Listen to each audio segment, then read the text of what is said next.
And welcome to another exciting episode of the Click Nation's Comic Book Chronicles.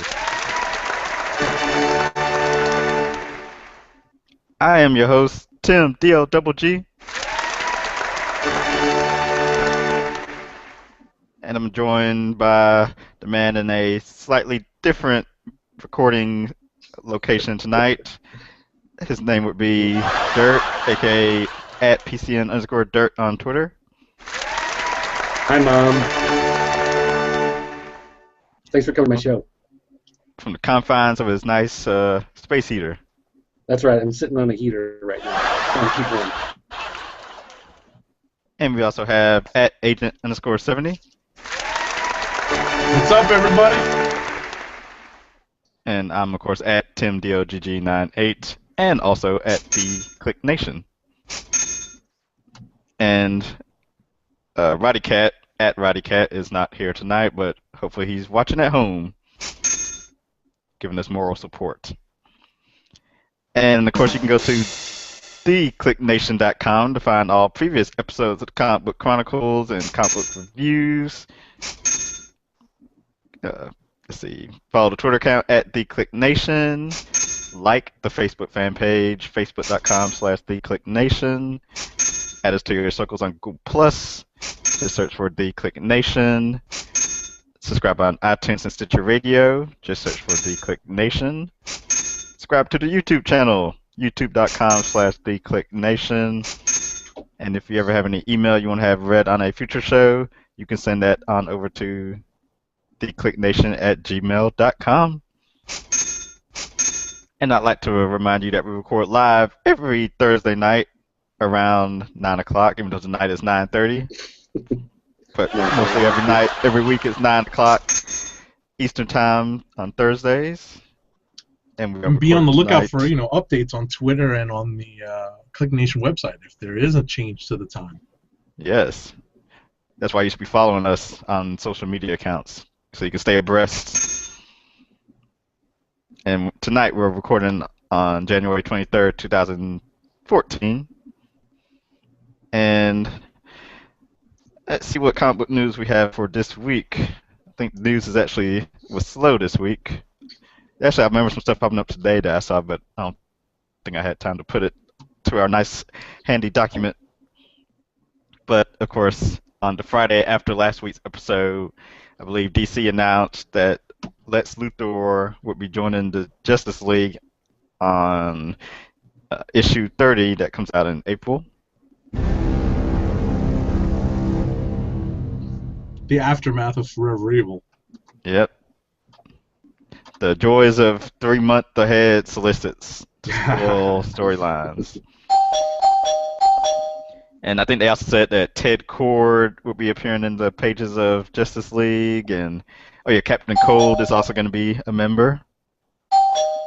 And going off the top of my head, the revamped roster, at least from the cover, has Luthor, Batman, Wonder Woman, Captain Cold, Luthor, if I didn't say him before, and Shazam, and Cyborg. So what are our thoughts? It's an interesting lineup. That's all I can say. Like, I could see how Luthor and Captain Cold can kind of fold into it with what they're doing with Forever Evil and Right.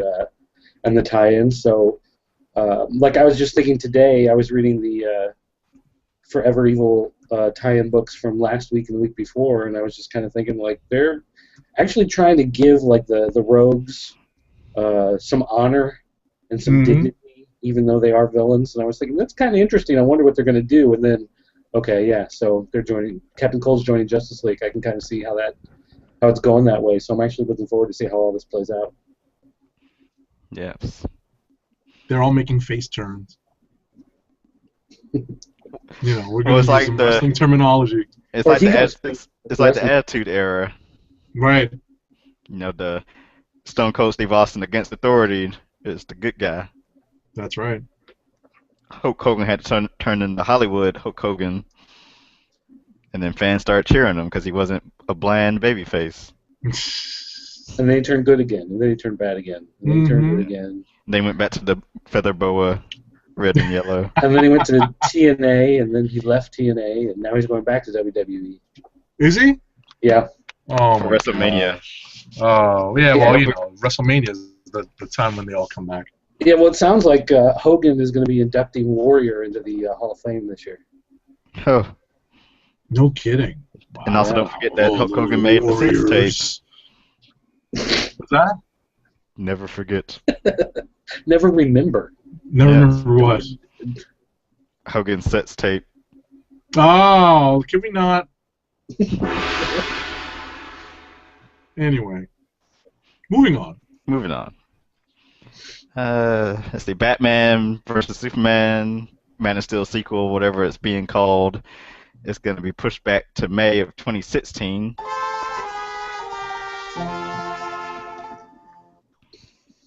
Which is probably a good thing. I was about to say exactly. I saw an article today that was stressing how this is a good thing for the movie because the more time they take, the better the product should be. Knock on wood.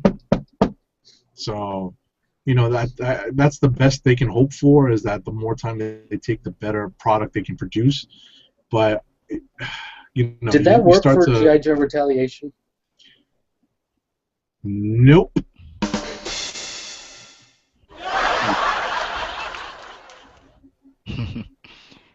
You know, it's funny when G.I. Joe Retaliation came out. By the time it came out, I totally forgot that it had got delayed for 3D. Yeah. I have such low hopes for Superman versus Batman anyway that at this point I don't even care. You know? Really? Yeah. He's got low hopes. He's got low hopes. The makings of a new parody song right there. That's a good one. That's a good one. All right, what are the news? Lady Sif is set to appear on an episode of Marvel's Agents of S.H.I.E.L.D. That was pretty awesome to hear. I don't know if I'm really excited about that. I am, you know. Depending on what she does. Well, Jamie Alexander's pretty hot, so I you know, I'm happy to see her in any, you know, in any form. So, you know, she'd be a welcome addition. And, you know, to a certain extent, this is definitely playing to the fanboys who were, you know, looking for more movie actor crossover into the show. So this plays right, you know, this plays right to them. Or at least more Marvel Universe tie into the show. Right. I mean, you know what it is? They definitely still tie into the Marvel Universe, but they don't have the overt movie tie-ins. This is an overt movie tie-in. And it's probably going to be time to coincide with the Blu-ray, the DVD release of Thor: The Dark World, which I still haven't seen. Just watch it. It's good. It's good. I enjoyed it. It's very the best thing I can say about any of these movies is that it was entertaining. And it was definitely entertaining. I know I saw earlier, sometime today, that it was announced that Deathlock will be making an appearance on the show. No kidding. I think that's what they're setting up the black guy to be. Really? Wow. I missed the episode when they came back from the fall break, but supposedly he got really injured and. Yes. So. Spoilers. Weird. Yeah. No kidding. So that's the plan? That's actually not a bad thing. You know, this might be a way to reboot Deathlock too. That's the type of characters they need to be using on the TV show. People like Deathlock who never beat in a movie. Sure. That's actually pretty cool. I like that development. That is good news.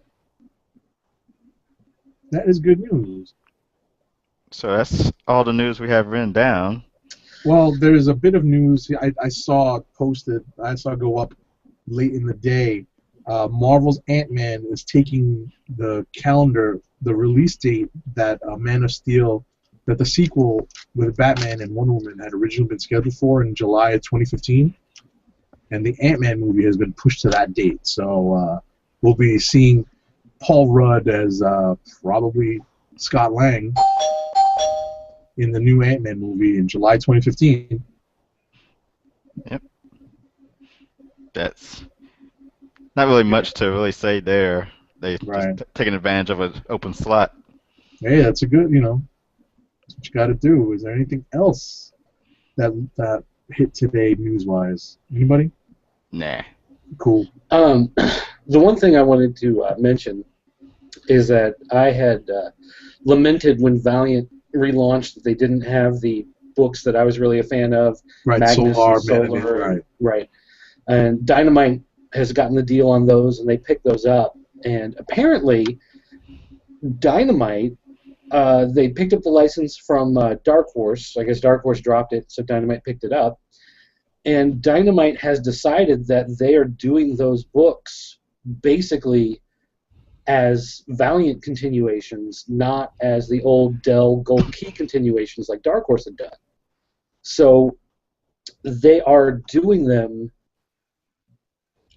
I guess the best way to say it is that they are doing them in their mind how Valiant would be doing them today if Valiant had the license. Gotcha. And Why it's would they do it like that? Maybe they want to be friends. I don't know. Maybe they just think it's better to go with that more modern type approach than trying to, key in the old readers from the '60s and. Right. And I was try about to say, get as them modern into as the mid '90s is nowadays. But Fred Van Lente, who's working on Archer and Armstrong doing Magnus Robot Fighter, Greg Pak, who's working on Eternal Warrior, is doing Turok Dinosaur Hunter.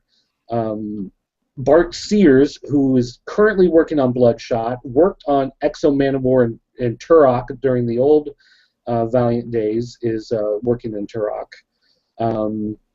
Tom Fowler, who's currently working on Quantum and Woody, is doing covers. Bob Layton, who worked at Valiant in the '90s, is doing covers.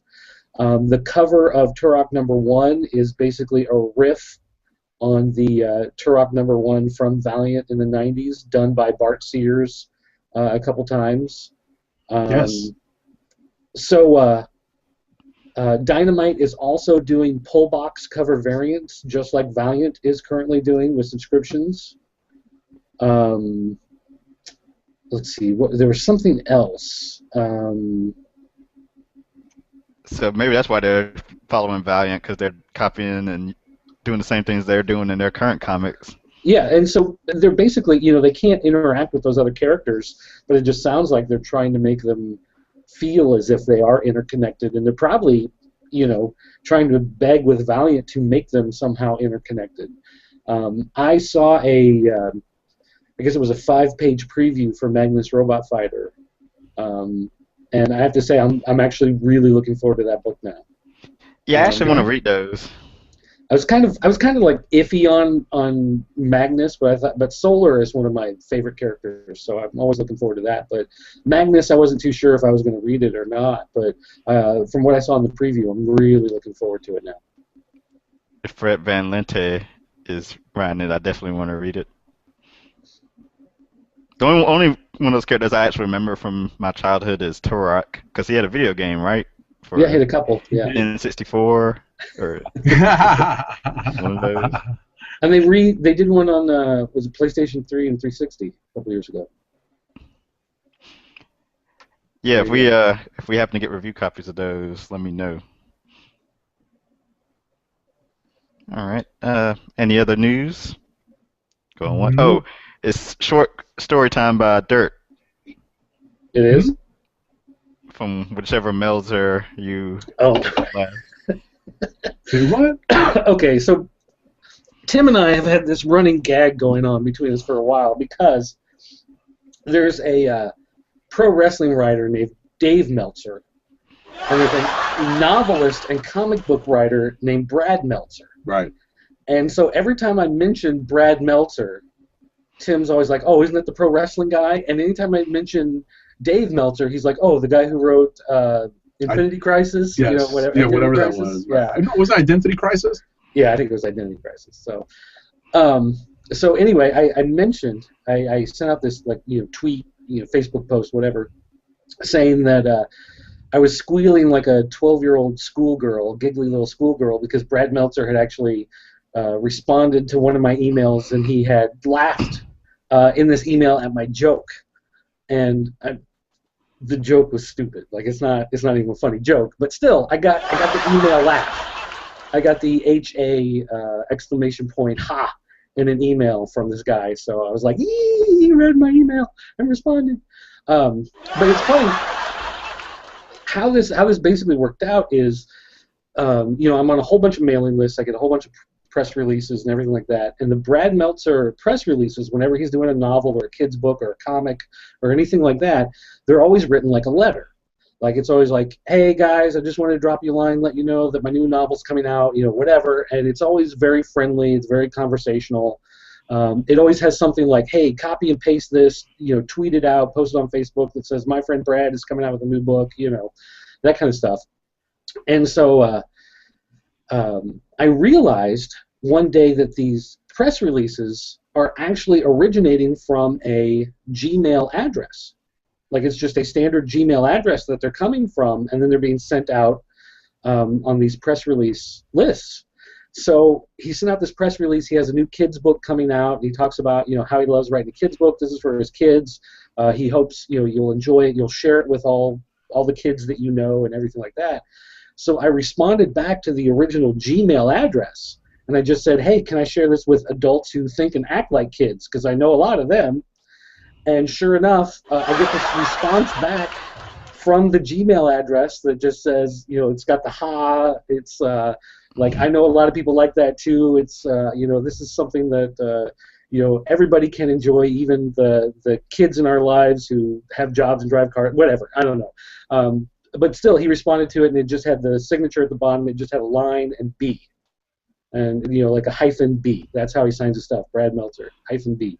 So I was like, "Oh my gosh!" Like I got an actual personal response with the ha in it, and it had an emoticon or emoji or whatever you're supposed to call it. It had the colon parentheses, so it looked like the little smiley face. You went fanboy. Yeah, you totally went fanboy. Totally, giggly 12-year-old schoolgirl. Hee. So there you go. And you all were entertained. That was it. That was the whole story. And so, of course, Tim's like, "Okay, you made that public, so now you got to share it on the show." Yep. The guy that runs Dirt Sheets responded to your email. Oh, I've talked to that guy before too. Yeah, I talked to both of them. Cool. But now I know Brad Meltzer's personal email address. So. And now I know Brad Meltzer did one of those DC event books that I always forget and confuse with one another. He did the one where elongated man's wife died. Mm-hmm. They found out Dr. Light had violated her. He did that story. Mm-hmm. Is that I know there's like Infinity Crisis. That's Identity Crisis. Yeah. Which one? Oh, did anyone have Infinity, or is that just the Marvel one I'm thinking of? They did Infinite Crisis. Grant Morrison did Infinite Crisis like 2 years later. There you go. There's two. Yeah, I don't know. Infinite Identity. Everything's Identity a crisis. Crisis on. Can we not go down this road, please? Identity was also the one where Robin's dad got killed. Yes. Tim Drake's dad was killed by Captain Boomerang's son, I guess. So. Captain Boomerang's got a son. Well, New 52, I don't think so. I don't think there's a daddy Boomerang. I think there's just the one Boomerang now. This is the same company that has a guy named Firestorm, and none of his powers have nothing to do with fire. But he could create fire. And his head's on. Why is his head on fire? Oh Lord, can we not go down this road? Moving on to this week's comics. Mercy. Agent 70, why don't you start us off with one of your picks? Right. So. Hey, Cyclops has 2 eyes. I just want to point that out. So, what did I read this week? I actually got quite a bit of reading in this week on the daily commute. I was able to read. What am I going to talk? Probably what's most fresh in my mind is All New Invaders #1. I read that prior to getting on, coming online, and I actually liked it. It was a nice lead into the story. You didn't really need to know that much. Who was the creative team on this? It's I know Steve Pugh is the artist. James Robinson is doing the story. I thought the setup was pretty well done. If I'm not mistaken, they set this up in the all-new Marvel Now .1 issue, if I'm not mistaken. And I didn't read the .1. I don't know. Well, if I'm not mistaken, that they did do this, and basically I don't want to go too far into it, but the premise. Well, the book basically is from Jim Hammond, the original Human Torch's point of view, and it follows him post Secret Avengers. When he was basically part of that all robot effort to try to take over the world. So it follows up on where Jim Hammond has been and what kind of draws together the original Invaders team of the original Human Torch, Namor the Submariner, Bucky, now the Winter Soldier, and Captain America, of course. And I thought it was a pretty effective first issue. You didn't necessarily need to know that much Marvel history, but it definitely helped to know it. What else can I say about this? I thought the art was pretty good. I think there's a couple of books this week that I thought the art was very much complimentary and enhanced the story of a couple of books that were brand new launches. I'll get to another book that I'm about to put on my list as I finish skimming it. Hopefully, while we're still on the show, while we're still broadcasting. But I can definitely say that Invaders #1, all new Invaders #1, is worth a read if you're looking for something new to pick up. And you can read my review of it on theclicknation.com. Do you have anything to add, Tim? Network.com. Do you have anything to add? I did like Steve Pugh. Is it Pugh? Yes. Pug? I think it's Pugh. Pugh's art. There were a couple instances where I kind of got a Greg Land vibe from it, but not. Definitely not. I was about to say not as. Some of the faces, at least Hammond's face, Jim Hammond's face, looked kind of very human-like. Oh, okay. Well, the thing is, my thing with Greg Land is that he just takes from photos, so you could just see that it's a photo that he just found somewhere, you know. Yeah. And what else? I thought it was an okay issue. The Human Torch was the main focus of the book. You saw glimpses of the other invaders, which could be seen as a good or a bad thing. People reading the book, or jumping on the book for the first time, they might expect to see, Captain America featured, but he really wasn't. That's about the only other things I'd add to the review. Okay. All right. All right. Dirt, I guess you didn't read it? Nope. All right. I don't know. I've got it. I mean, I could read it. I just don't know, It's not at the top of my list to get. Got it. All right. Your turn, then. Who, me? Yes. All right, then. Let's go to, if I can find the cover. Here we go. Superior Spider-Man Team Up, #9. Ooh. Which, amazingly enough, is a book you kind of need to read if you're reading Superior Spider-Man. No kidding. This ties directly into the Goblin Nation storyline. Oh. Or the Goblin War, or whatever it's called. This is actually the setup for it. No kidding. So this is a direct tie-in. Yeah, this gets the ball rolling. Wow. And it's funny because in our store, Superior Spider-Man Team Up has about, I want to say, a fourth of the readers of regular Superior Spider-Man.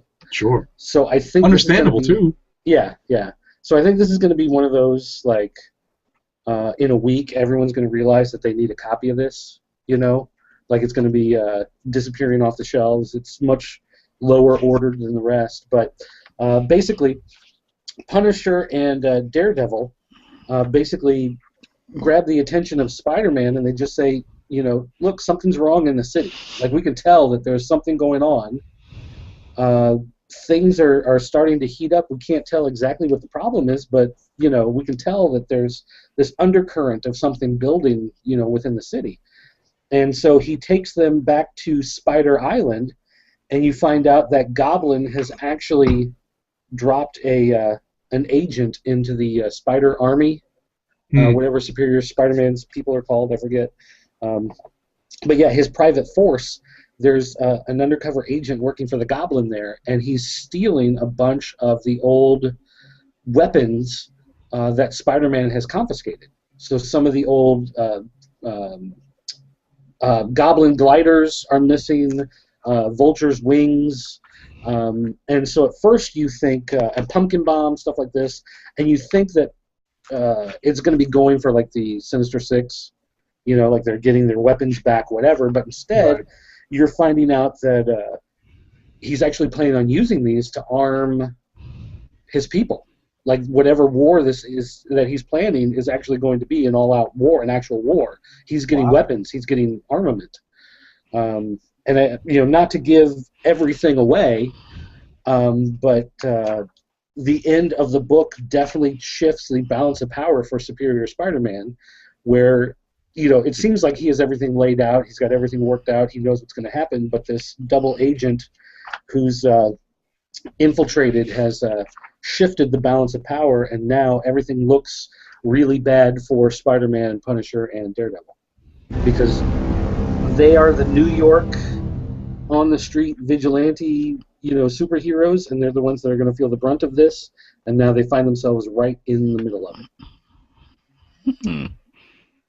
Very interesting. And there's a note at the end that says this issue takes place between issues 26 and 27 of Superior Spider-Man. Okay. So I was, I usually read Superior Spider-Man team up just because I like the character, but most of the time it's not like a go-to book, or it's not anything that I really worry about that much. But I didn't get a chance to read a whole lot of stuff this week, and I made sure I wanted to read, this one, and I was really kind of surprised by how important it felt. Yeah, it's an integral part of the story now. You may want to put up a sign that says, like underneath where the book is displayed in your store, guess what? This is a prelude or an important chapter in, what is it, the Goblin War or whatever they're calling it? Pick it up before it's gone. Goblin Nation. Yeah, Goblin Nation. There you go. Put up a sign. And I will point out that it's a different writer on there, I see. Yeah, Schnick. Whoever, let's see here. It's Kevin Schnick.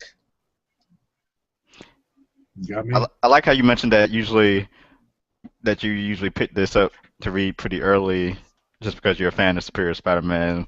Because I know every time there's a new Superior Spider-Man issue out, that's usually one of the first books I read. But then Superior Spider-Man Team Up, I never really rushed to read that one. So same.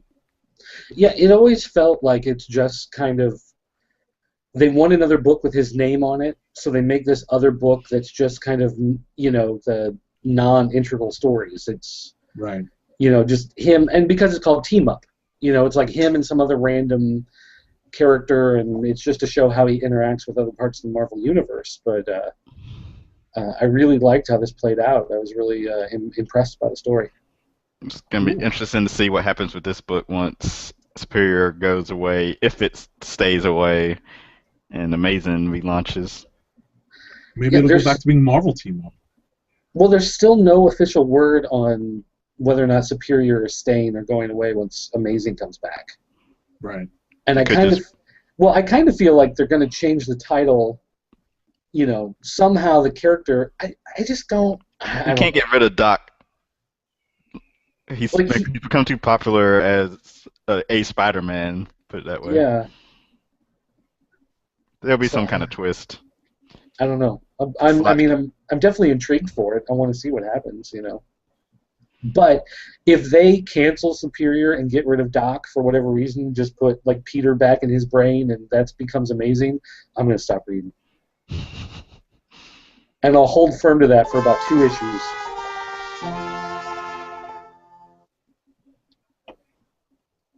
We shall All see. All right, what's next? I'll go Tim's next. turn. I'm going to mention Justice League number 27. I read that. Yep. It was I read actually that. the last comic I read before we started the show.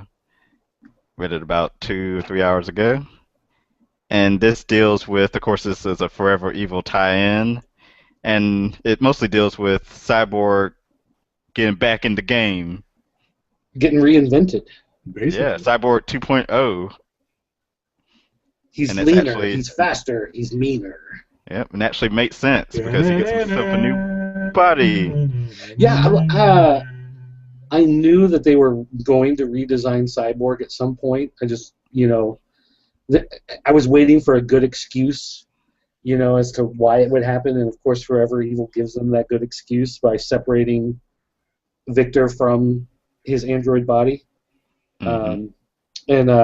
I enjoyed the character of him and his father, the way their character interaction was, and the way that they kind of reconciled, and you see their motivations and their history and things like that. I thought it was a good character piece for Cyborg. Yes, it was. And we saw some other Agreed. some other DC characters make an appearance. Won't say Yeah, who. The new Doom Patrol. Who I know nothing about, so I He know may who have those just gotten characters killed. were. So. Well, the Doom Patrol in the new 52 hasn't been, as far as I know, this is the first time Doom Patrol has shown up as a name in the new 52. So whatever incarnation that we see here, it's as far as I know, there's no history, so they can do whatever they want. Were those existing characters? No, I don't from recognize. pre 52. Not that I recognize. Oh, okay. So I remember the old Doom Patrol, but not. what was the purpose of the Doom Patrol team or comic? Gosh. You DC people need to educate me. All I remember Doom Patrol being was like, that's where they got one of the characters. That's where they got Beast Boy. Really? Well, he was originally called Changeling, and that's the old.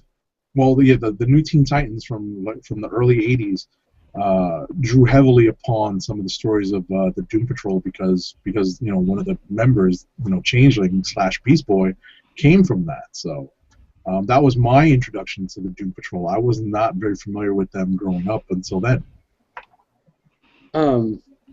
I remember there being a big debate for a long time that Marvel had stolen the Doom Patrol to create the X-Men.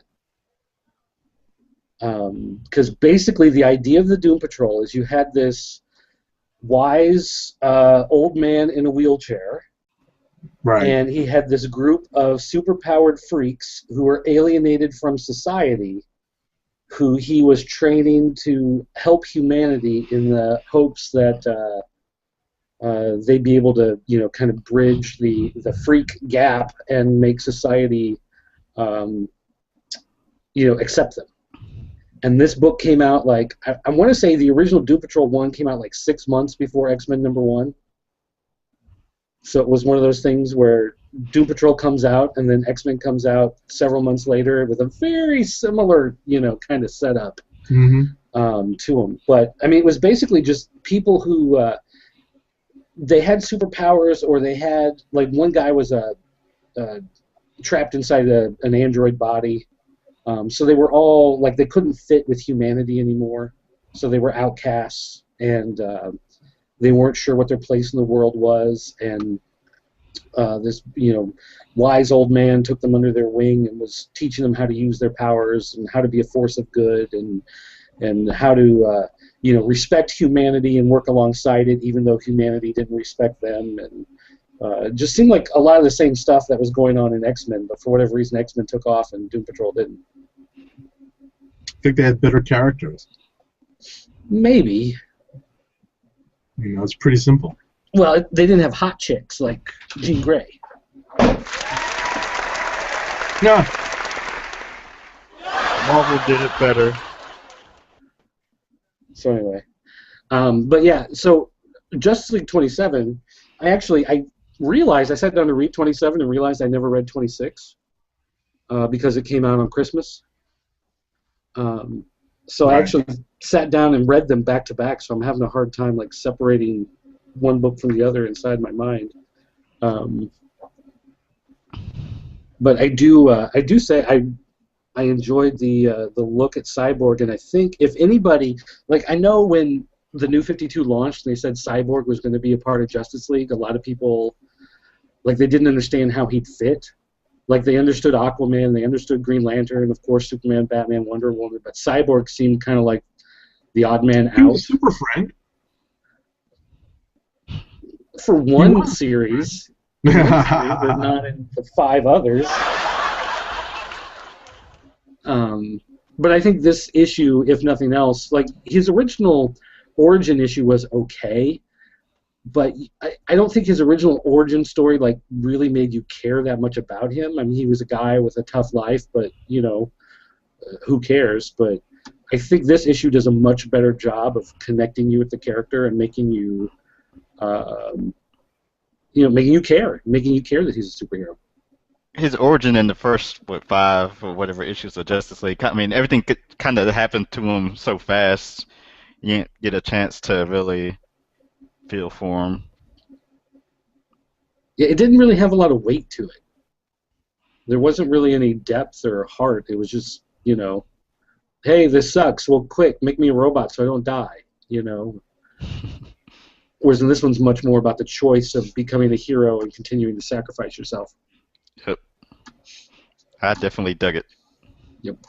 It was okay. It was okay. I definitely, out of the 3 of us, obviously, I'm the one that's familiar with the original Cyborg origin. So it's it's sort of treading on familiar territory for me, especially with reconciling with his father. It's a very similar. It was done in a very similar fashion. If I recall correctly, in the old New Teen Titans. So, as oxymoronic as that sounds.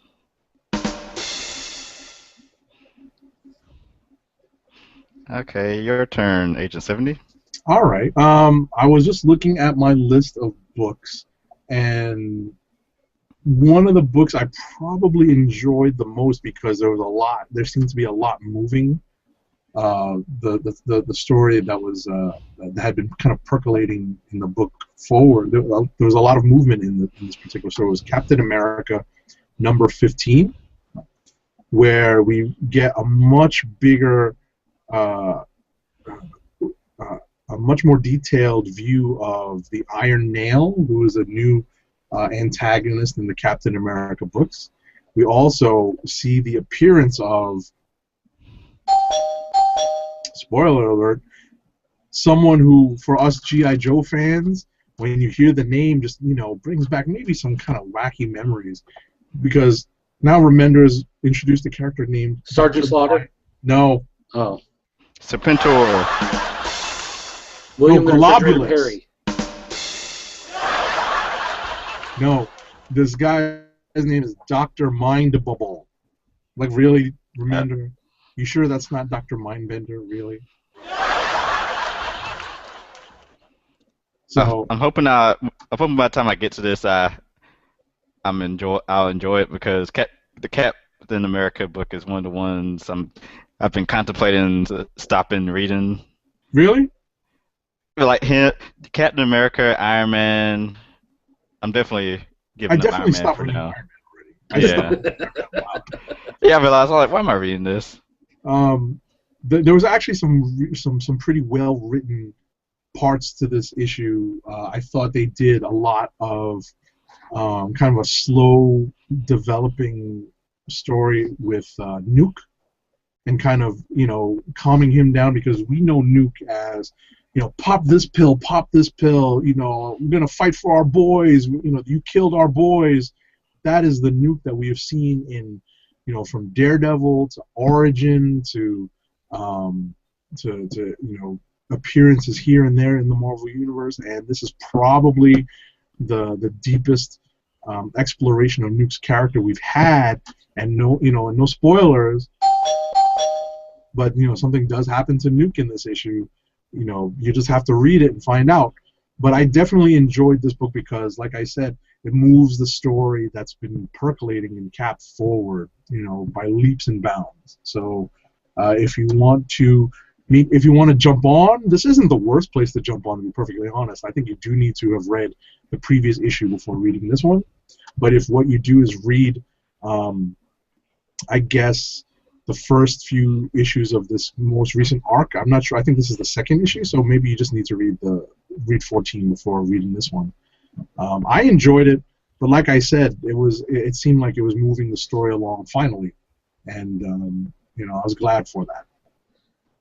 Is the whole Dimension Z thing, whatever, still reverberating, or is that pretty much over and done and forgotten? No, it's reverberating because the cover for the next issue involves what is it, Jet Black, the character that comes over from Dimension Z with Cap. Oh, she gets a issue focused on herself. Oh, she at least gets a cover.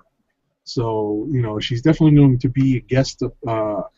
She's going to be a major character in the book going forward. She does not make, no spoiler alert, she does not make an appearance in this book, but she's definitely on the cover for the next issue. At least as per the the advertisement at the back of the book. Do they make him act like he's older since he aged 10 years or whatever? It's hard. You know what it is? It's hard to say because one, they're not making him out to be like he's put on wear and tear, you know what I mean? Because of the super soldier serum, he's kind of recuperated.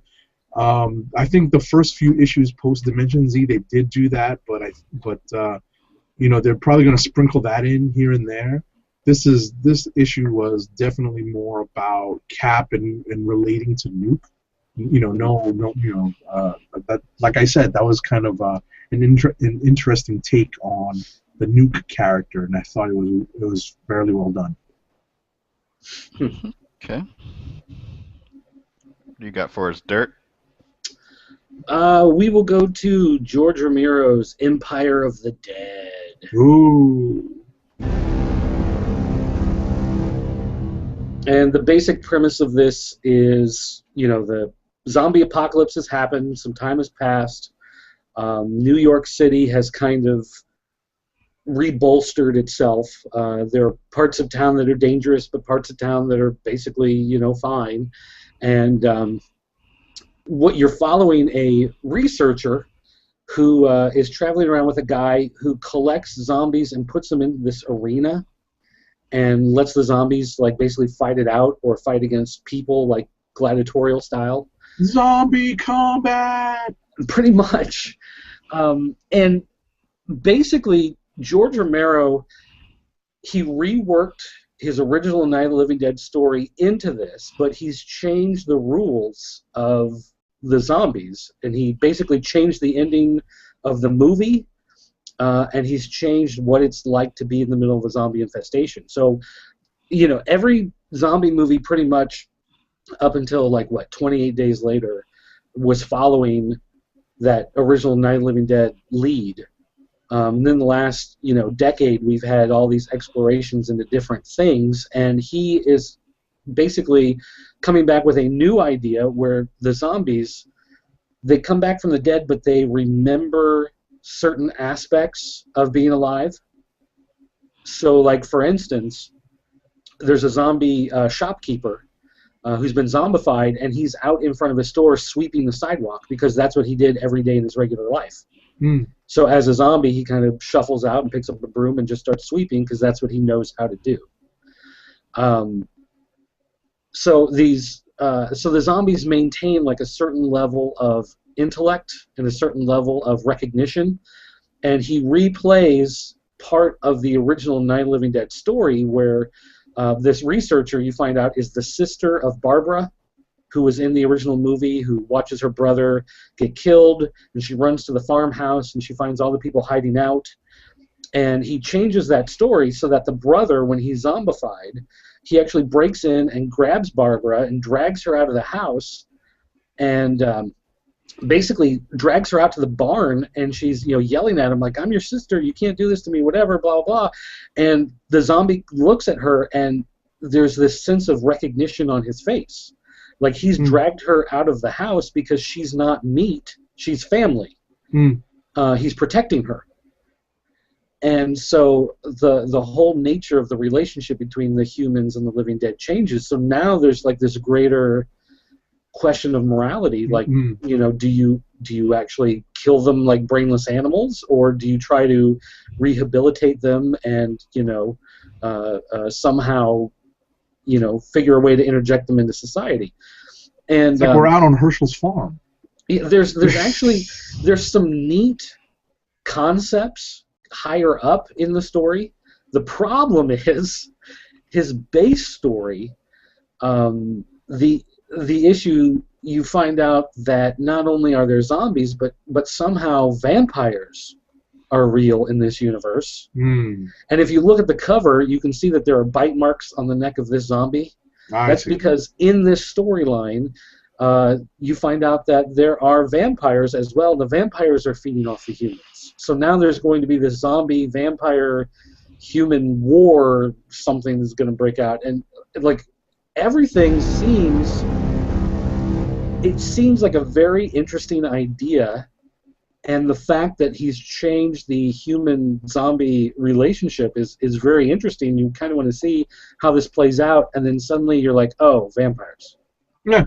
Like it like they're thrown in as a monkey wrench. It's like the issue jumps the shark before the issue's even over. Oh, you think? Like, you get to that point, and you're just like, oh my gosh. And the guy who's the vampire is just so B-movie villain, just terrible. I want to suck your blood.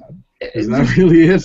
Not so much that, but more of like the goth nerd, wears a cape and I don't know. I kind of block his character out of my mind because that's like the worst part. The one thing that brings it down. If the whole zombie thing wasn't part of the storyline, I think it would have been a really good issue. But as soon as that zombie appears and starts sucking this girl's blood, and you're just like, oh, the vampire.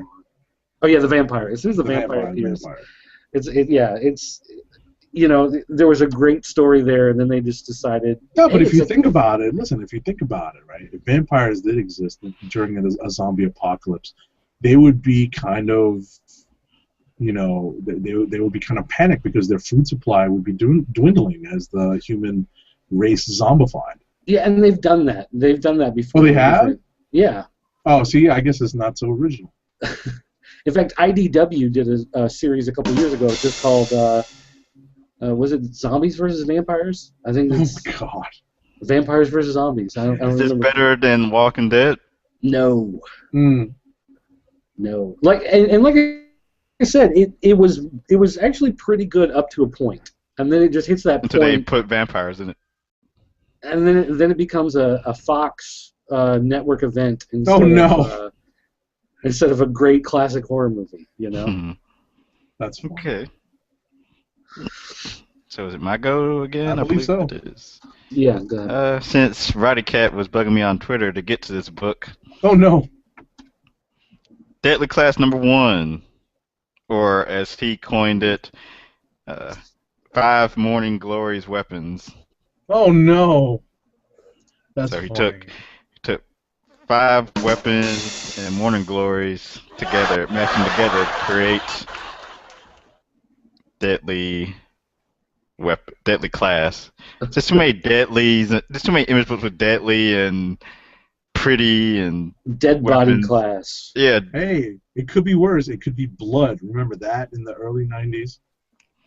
It's like trying to keep straight all news from Marvel. But let's see. So Deadly Class deals with a homeless teenager named Marcus, and the setting's actually in 1987, I believe, is the year. And you sort of follow Marcus through each month or a couple months throughout the year as he's you sort of experience his life, living on the streets and his struggle. You get some glimpses into his past and I guess how he came to be on the streets. You see his family, uh, and then as his story progresses, he starts getting. For some reason, the police are interested in him. Well, like he gets paranoid. He thinks that people are following him and watching him. Oh, is that what that was supposed to have been? Yeah, because like there's points where he's like looking at the roof of the building. He's like, someone is watching me. I can feel it. But that to me, that didn't explain why the police were like trying to shoot him and kill him. No, and that's the thing. Like you wrote a review of this book and you actually really liked it. And so I read this, and I'm trying to figure out which book you read, because the book I read was not good. Uh-oh. I mean, you've got this whiny homeless kid whose biggest problem is the fact that he blames everyone else for his problems, including his own homelessness. It's his own decision, and yet for some reason it's everyone else's fault. And he, for no reason whatsoever, the cops decide to come at him, and they start chasing him and trying to shoot him and kill him. And all these other people are suddenly standing around going, okay, it's a setup, it's a trap, watch out. He goes, huh? And then the cops start shooting, what? And then he sees somebody, I better follow them. And quick, hop on this motorcycle, let's go. And then they have this crazy chase, and then he goes and meets these weird people that take him down to the basement of some building, and he doesn't even know where he's at because there's a sack on his head, and there's a little crazy old man who runs this giant building underground where he's going to teach them how to be assassins. And like, I'm just like, none of these characters were likable. You know, nothing is really relatable. For being like one of these stories where it's all about teenagers trying to find their way. This kid is like the biggest crybaby about everything, and You know and what? I got to the end of this book, and I'm just like, who cares? Something else that would have made. I'm sure they'll explain it later, but why do they think he has what it takes to be an assassin? That's something else that was missing from the story. Yeah, well, they make these little hints like, well, if what they say is true about him, you know, if what the old man says is true, then he must be the one or something. So there's something about him that makes him special. He's Neo. But yeah, again, like out of nowhere, the cops just come chasing after him, and maybe they'll explain that at some point in the future. But it's just one of those things where you're reading it here and you're going, you know, you flip a page and you kind of go back to the previous page. Mm-hmm. You're like, wait, what? Because there's a guy walking past him. The guy on the cover with the cornrows is just walking past him. He goes, "It's a sting." And he just says that. And, like, the kid's not paying any attention. It's a word balloon that comes out of nowhere. He's just kind of like, huh, what? And then all the cops come chasing after him. It's like, wait, why are these cops looking for him? How do they know he's going to be there? He's only there because he was following the girl. So were they watching the girl in order to find him? Or have they just been tailing him forever for no reason? Like, there's so much stuff where it doesn't make sense. And it doesn't really feel like, you don't know if this is ever going to lead to something that explains all of these stupid little things, or if all these stupid little things are just, you know, to move the story along. And like his family dies because a suicidal woman jumps off a bridge and lands on them. And like somehow this event shapes his life, and it's like, I love how this is just going on. I'm like, wow. Makes you want to read it, huh? If you see Not the so video of much. me, I'm like rubbing the bald spots on my forehead, like trying to get my brain to process this information, because I just can't. I can tell you what I liked about it. What? One, I'm always a sucker for teenage team stories, especially if there's like powers CW involved. Demographic. Huh? You're part of that CW demographic. Yes. So that's one. Number two, I like it because it takes place even though He does watch Arrow. It takes place in the real world. Yes, I know that the real world doesn't have schools for assassins or whatnot, but at least it's based in the real world. there's something I can relate to. A part of it I can relate to, like story, like books like uh, I'll use Pretty Deadly as the example. That makes no sense to me. I don't know what's going on in that book. So even though it's a Western fairy tale story or something, that I don't know. That just it doesn't seem real world ish like Deadly Class does. Number three, the art was nice. I had never heard of Wesley Craig before, but I I really did enjoy his art. I liked he did a lot of different things with the panel layout. So and for once it was what he did didn't distract me from the story. Mm. It actually made me enjoy it more. No, no, even with all the stuff that all the fine points that Dirt just mentioned a couple minutes ago, that all that is true, but yet I still enjoyed it. And I guess here's another problem I had is Rick Remender puts a letter in the back of the book, and he talks about how he moved around a lot as a kid and he didn't fit in a lot of places and whatever. And at one point he talks about how he was always being picked on by the jocks and the rednecks, and I think he says the hillbillies, I don't remember, whatever. And then later on he talks about how wrong it is to put people to pigeonhole people into these different personality types. And when you see someone who's the punk rocker, or see someone who's the goth person, or see someone who's whatever, those are real people. Those aren't just character tropes or whatever. Jocks. Yeah, exactly. It's like you just did that, and now you're talking about how people shouldn't do that. Yeah, but you know what? We can do that to the hillbillies, rednecks, and jocks. They pick on people. That's right. And make people feel bad. Oh yeah, no one's ever made fun of a redneck. or called a jock stupid. That's never happened. All Here we right. are defending the rednecks, this jocks, is- and hillbillies. Roddy Cat said he is watching. Hopefully he'll chime in on social media to let us know what his thoughts were. Cool. But yeah, this is a thumbs down for Deadly Class for me. All right. I'm going to have to take a look at it now because we Yeah. have such polarizing and different opinions. It's splitting the Comic Book Chronicles down the middle. Choose Yes. your sides. This is like at the Schism. movies. Like It's a Siskel gives it a schism. thumbs up, Ebert gives it a thumbs down. Oh, that's funny. Haha, they can see my thumbs up but not yours. Ah! Not your thumbs down. Hey, you know Okay.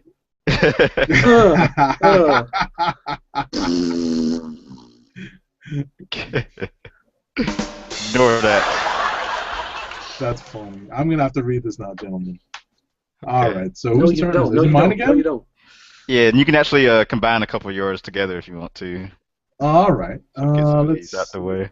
want to move things along, I see. Well, you don't So have let to me do do- everything. Not Yeah, everything is- that's another point. You don't have to speak on every book you read. Yeah, because I've read a bunch this week as opposed to some other weeks.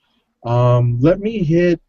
You know what I didn't put on my list, and I'm going to mention it because I was kind of struck by the direction the X books are going post Battle of the Atom was Wolverine and the X-Men number 40, I think it was.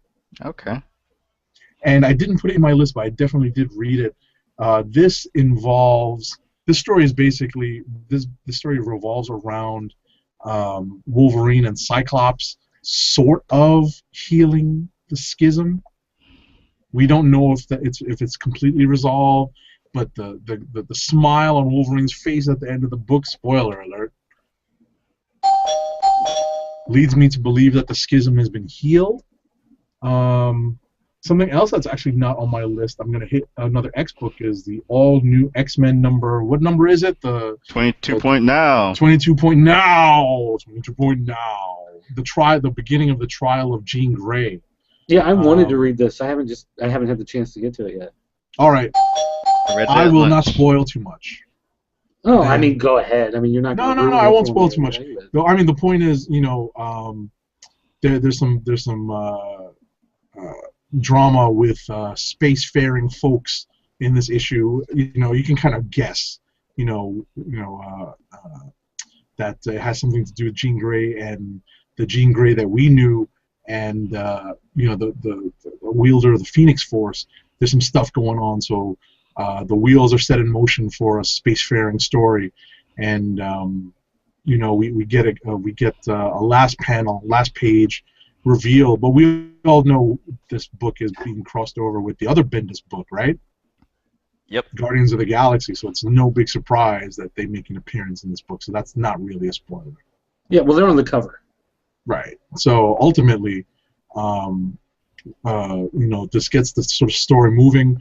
It's like I said, it's kind of interesting to see where the X-Men are going post-Battle of the Atom. Does Angela make any sense in the storyline?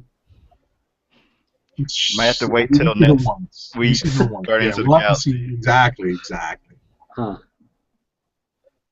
But at the end of the day, if you think about it, not knowing anything about Angela from the Image books, all she is a new character to add into the dynamics of the Guardians of the Galaxy team, because we've seen this particular incarnation of the Guardians of the Galaxy kind of stay intact for the most part, and it doesn't hurt to throw a wrench into the team dynamics.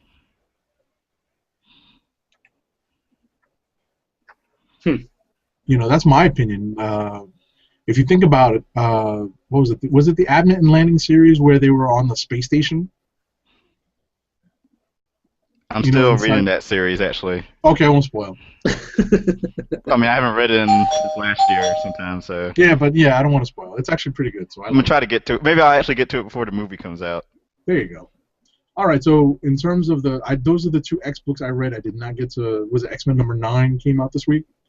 Yes. I did not get to that, so I combined those two X books. You know what? Let me throw in a third X book, Origin number 2.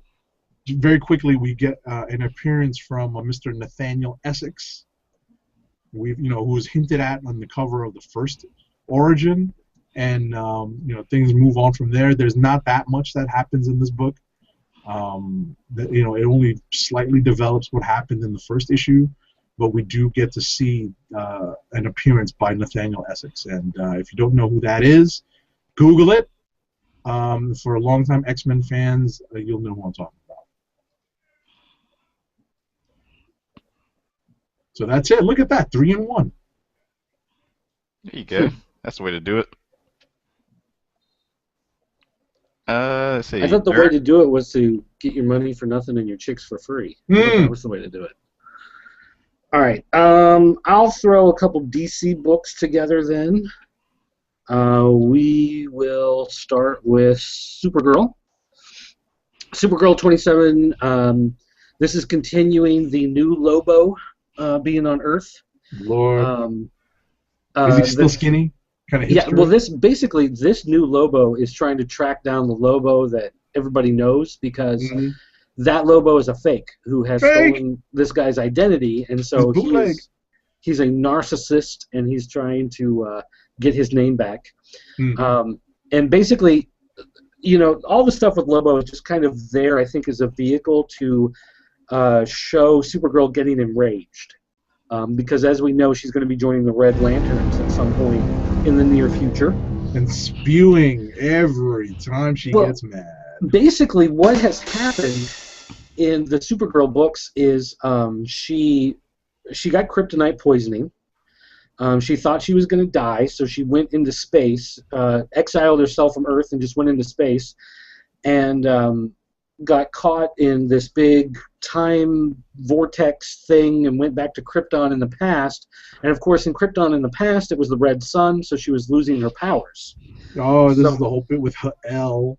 Yeah, and so all of that whole storyline. So she comes back, to the present time, whatever. She's back under the yellow sun, and her powers are starting to come back, but she's never gone through the whole process of the powers losing and then coming back. So she's unsure of what her power level is. So she's getting angry, and like Lobo comes and attacks her. She gets mad and she throws this massive punch and appears to snap his neck and kill him.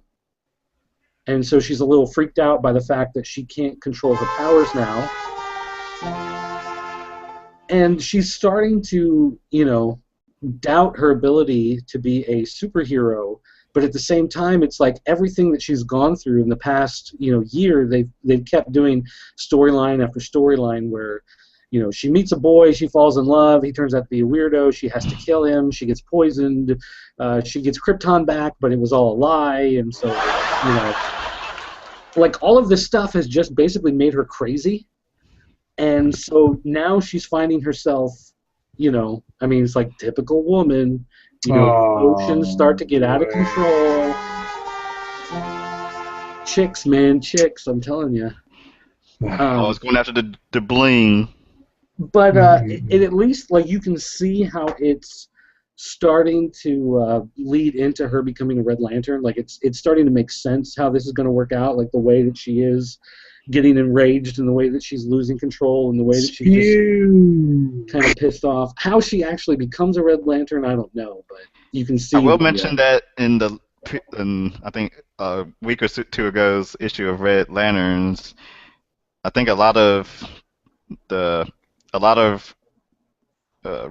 red rings start searching out new ring bearers, so maybe that has something to do with it. Yeah. But I mean, you can see how that's starting to fit. So I like how it's foreshadowing that, how you can see things starting to come together. The other book we'll talk about right now, Batman 27. I read this. This is still part of Zero Year, and this is him taking on the Riddler. For most of the issue. Well, he's taking on the Riddler's machinations, I guess we'll say. And this issue is really about Batman and Commissioner Gordon. And I think it's a relationship issue between talking about Batman and Gordon and Batman and Alfred. Well, yeah, I mean, Alfred talks about him and the way he treats anybody who tries to help him, which I think does lead into that whole way that Alfred becomes basically his sidekick for a long time until a Robin comes along. Right. But I mean, this does tell why Gordon trusts Batman and how Bruce Wayne, not as Batman, but Bruce Wayne as the child, plays into that storyline. Yes. And I do like the way, that's one thing Snyder has been doing with the Bat books, his Batman storyline, is since he can play around with the origin, he's doing a lot more of tying these characters together. Whereas, in the past, they had a Batman character, and then they had some other characters, and then they'd eventually realize some way to have these guys have some sort of, connection, but it all kind of came after the fact, whereas now he has a way to tighten it up. Yeah, so it makes a lot more sense, and you do see who Gordon is and why Gordon is the good guy that doesn't trust, his own cops, and where all that comes from, and how he, holds himself to a higher moral standard. That kind of comes out in this. Why he trusts Batman so implicitly when no one else does. And then you do get the Riddler in this, version of the DC universe. He's much more than just this guy who, has a skywriter put a riddle in the sky and, what has eyes but cannot see? It must be a potato. Let's go to the potato farm, Batman. It's a lot more than that kind of stuff.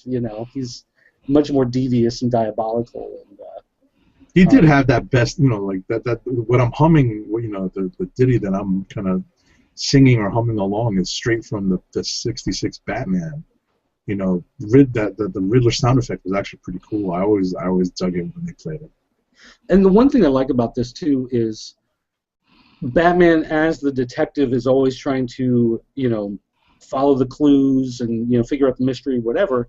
Dark Knight Detective is, part of who his story is supposed to be, but most of the time he's just a guy that, punches bad guys and whatever. And this plays into the Riddler being a guy who likes games and likes puzzles, is actually using the fact that he knows Batman is going to figure out certain clues as a way to put in other traps. So it's like Batman figures it out, but Riddler knows that Batman's going to figure it out, and he knows how Batman's going to figure it out. You know what I mean? So that shows Riddler as being this much more, devious and intelligent character. So thumbs up for Batman 27. Cool. Nice. So you're enjoying Zero Year, I take it. I am. Like, I'm actually contemplating when 0 Year gets collected into a book, I might just go ahead and buy the book. The trade. Yeah, the trade, just to have it on my shelf and to pull it out and read it every so often, because I really do like what they've done. I might do that. I bought the trade for Death of the Family. Still haven't read it yet. I don't know. I didn't. I was about to say. I think I'm going to. We obviously 0 Year is still moving forward, but I was not that big a fan of Death in the Family, or Death of the Family so much. I find myself agreeing with Dirt. I do like where the 0 Year, kind of retelling of the first year of Batman's activity is going. So I'm willing to wait this out to see if if it's worth getting in a collected form. I didn't like Death of the Family that much either. Right. But now that you mention it and you bring it up, part of the whole point of Death of the Family was that he did keep everyone else at arm's length, even though they were supposed to be his friends. They were, quote unquote, the Bat family. Right. And he didn't trust them with certain information. And that's the point of Alfred's whole speech here in 0 Year. So I have to think that somehow it's going to circle back. No, that's the way Snyder works. You're probably right. But yeah, I didn't even think about that until right now when you bring up Death of the Family, that we're seeing here how Alfred's saying that that's something he's got to worry about, and we've already seen that happen in that past storyline. So I got to think somehow it's got to come full circle. Sure. I mean, it's always been a running theme in the Bat books, though. Yeah, but never slapped not in in the his New face 52. like this is, yeah. Well, or the way this has been so upfront about it. Right. Okay. Let me knock some of mine out. Let's see. My Little Pony? You read My Little Pony? Ha! There's a lot. Listen, there's a lot of stuff out this week. That's why my list is so long. For X books, I only got to All New X Factor #2 and All New X-Men 22 point now. How's X Factor? X Factor 2, that's one of my new favorite X-Men books, I believe. Nice. Yeah. First time.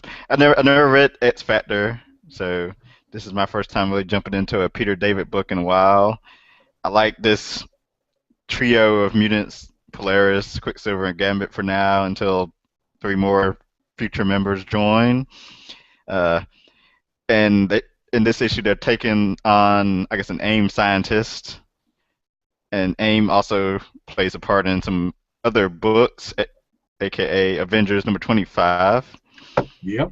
Which I wasn't too crazy about this book, just because in this and in Avengers World #2, the big villain is AIM, who I don't respect as a antagonist.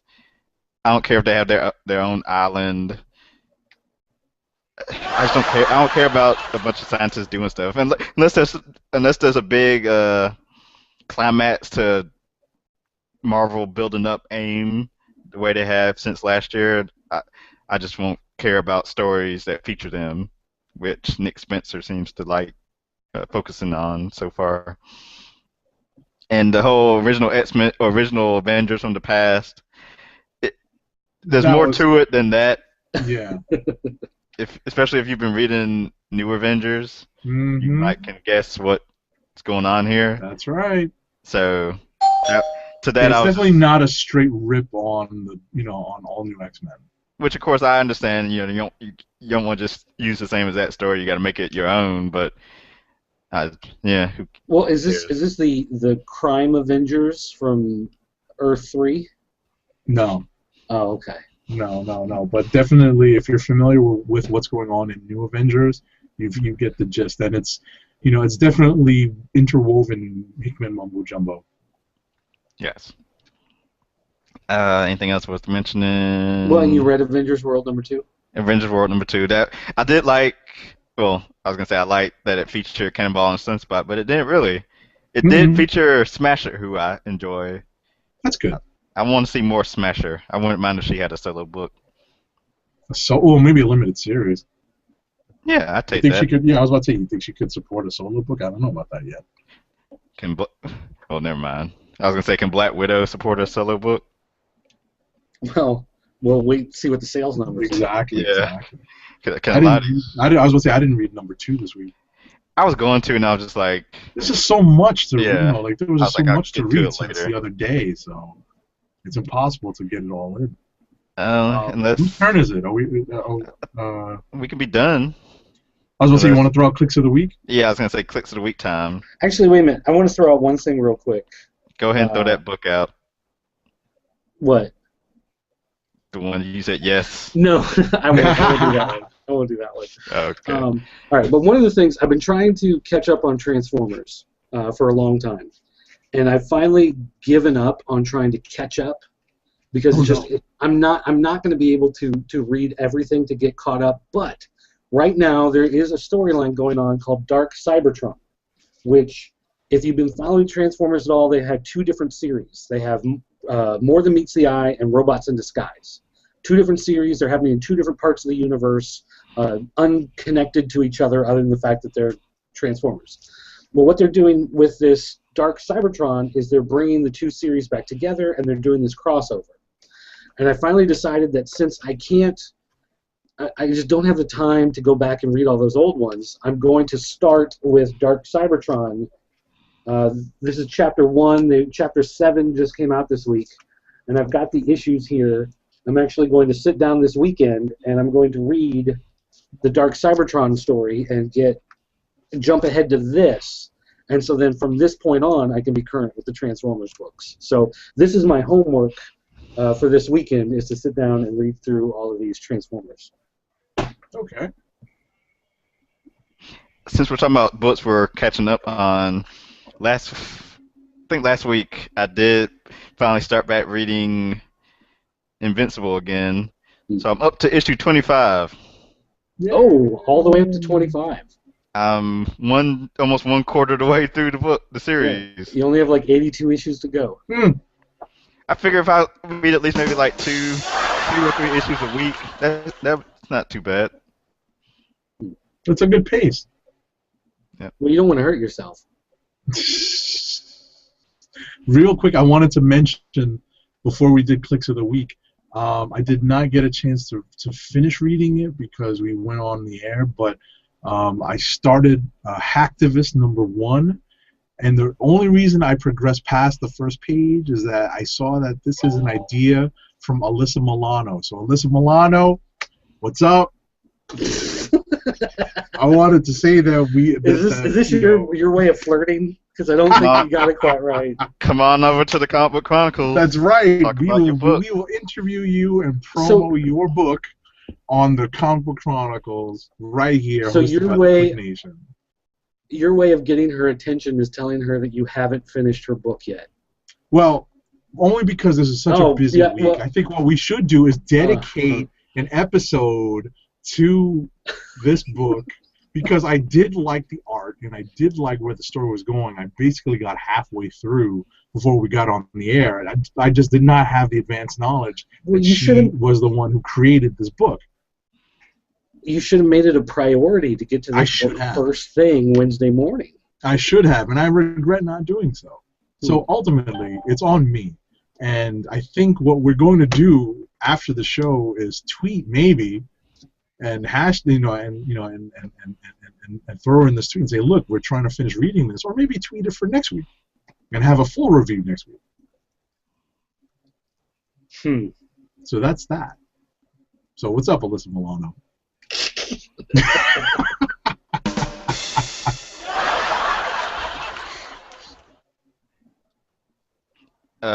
My click of the week would be the book that Dirt dissed earlier. Ooh! Deadly Class #1. For all the reasons I stated earlier. That's funny. Terrible. All right. So you got a click of the week, or should I go? Go ahead and go. I'm still thinking. My click of the week is a book we never even talked about. Believe it or not, it's the finale to the Future Foundation, this incarnation of the Future Foundation, FF #16. I actually found myself enjoying. We were having a Twitter discussion. Was it yesterday? Last night? About this book. I had just finished reading it, and it was actually, I had found myself enjoying the way they were just developing Scott Lang as a character and how they were wrapping up the Future Foundation story. I've definitely liked the Future Foundation kids, you know, the way Hickman wrote them and the way Fraction ended up kind of developing them afterwards. It's funny how Tim is a big fan of the teen heroes that I guess that he grew up with, like New Warriors and the most recent incarnations of the Teen Titans. But I happen to be enjoying some of these younger characters that Marvel is throwing out there and redeveloping, especially the Future Foundation characters. I just think they're well written, they're smart, and the humor is top notch. So you know, I've enjoyed that, and I thought that this issue was a great send off for the characters and for this incarnation of the Future Foundation. You know, there's definitely. I think Tim tweeted that this book was up my alley more so than either of you guys. So, you know, it did hit, you know, kind of it fell into a sweet spot for me. So, you know, this would be my click of the week this week. I'm disappointed. Well, I'm hopeful that they carry on the characters in another form somewhere. I really like some of these young characters that they were trying to develop, you know, with the Future Foundation. And Scott Lang too. I thought they did pretty well. Okay. Yeah, give it a read, Dirt. You know, it's not gonna. It's actually, you know, you don't have to, because I haven't read like many of the previous issues. You know, I think I've been off the FF bandwagon for, you know, at least 4 or 5 issues. So I don't think I've read much recently. Maybe 3 or 4 months ago. So. I may just flip through it, but I wouldn't even hold myself to that. All right. I don't know. The Fantastic Four, they just never appealed to me. So. Well, Fantastic Four 16 was pretty rough. That was a tough read. This one was much more enjoyable. I loved the last incarnation of Fantastic Four, but the Marvel Now Fantastic Four, I've absolutely hated. Yes. So I gave up on FF the same time I gave up on Fantastic Four. So I'll at least read it just to see how it wraps up. But I'm not real enthusiastic about the idea. Gotcha. But like I said, you know, for me, it's the characters that I've grown to enjoy, and you know, I'm not, you know, I don't really care about Medusa and Darla Deering and She-Hulk so much. I know She-Hulk's getting her own series, but you know, it's the Foundation kids that I found, you know, just fun to read, and I'm hoping that they move on into another book. All right. I hate repeating myself, but I'm going to have to do it. This week, pick of the week, click of the week, Walking Dead 120. Yeah. Another chapter in All Out War. It's like I keep telling myself I'm not going to pick Walking Dead. I have to give something else a shot.